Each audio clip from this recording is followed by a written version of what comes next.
تفتكروا إيه أكتر حاجة بتدخّل الناس الجنة؟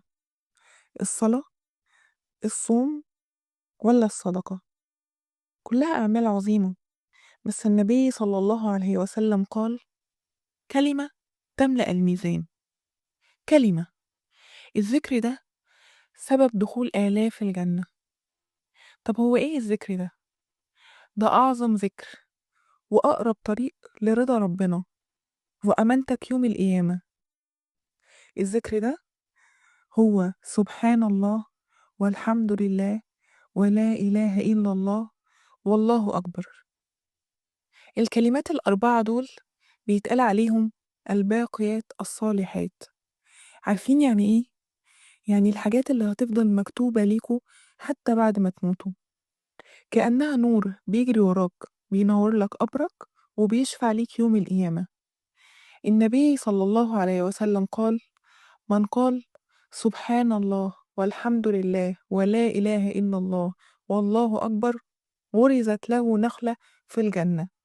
كل مرة تقولهم نخلة، في كل يوم بستان، في كل أسبوع جنة كاملة بتتبني ليك.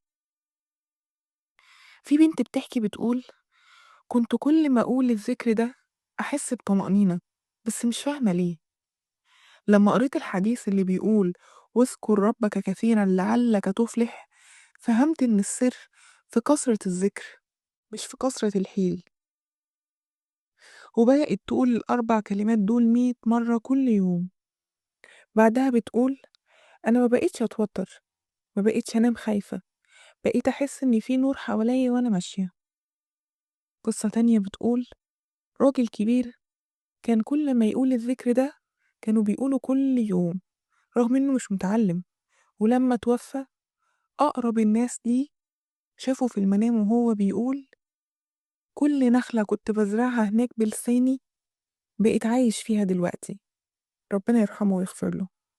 قصة تالتة بتقول: شاب كان عايش في معاصي لحد ما سمع درس عن الباقيات الصالحات.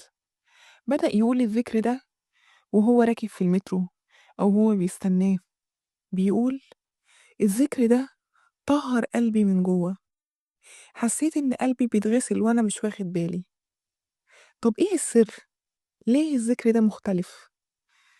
هقولك: سبحان الله بتنضف قلبك من شوائب الدنيا، الحمد لله بتخليك راضي حتى وسط التعب، لا إله إلا الله بتربطك بربنا وبتفصلك عن كل حاجة سممت قلبك، الله أكبر بتفكرك إن كل همومك صغيرة قوي قدام عظمة ربنا.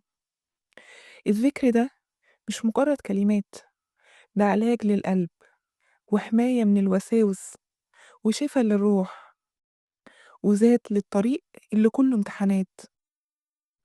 تعالوا نقول الخطوات العملية ازاي نعرف نقول الذكر ده كل يوم. عايز فعلا تكسب الجنة من غير ما تحس؟ تعال أقولك الخطوات. أول حاجة، حدد وقت فاضي كل يوم، ممكن أول ما تصحى أو قبل ما تنام.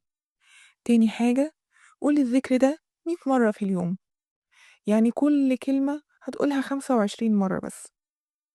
خلينا يوم الجمعة نزود الورد شوية، 500 مرة أو حتى 1000 على قد ما تقدر. اكتبهم في ورقة وخليها قدامك، مكتوب في الورقة: سبحان الله والحمد لله ولا إله إلا الله والله أكبر. وقول لنفسك: أنا دلوقتي بزرع جنتي. الناس كلها بتدور على الجنة، بس قليل فعلا اللي بيزرعها كل يوم. واللي بيزرع هو اللي هيحصد، اللي بيذكر هو اللي ربنا هيذكره، اللي لسانه دايما بيقول لا إله إلا الله وسبحان الله هو اللي ربنا هيكرمه في الدنيا وفي الآخرة.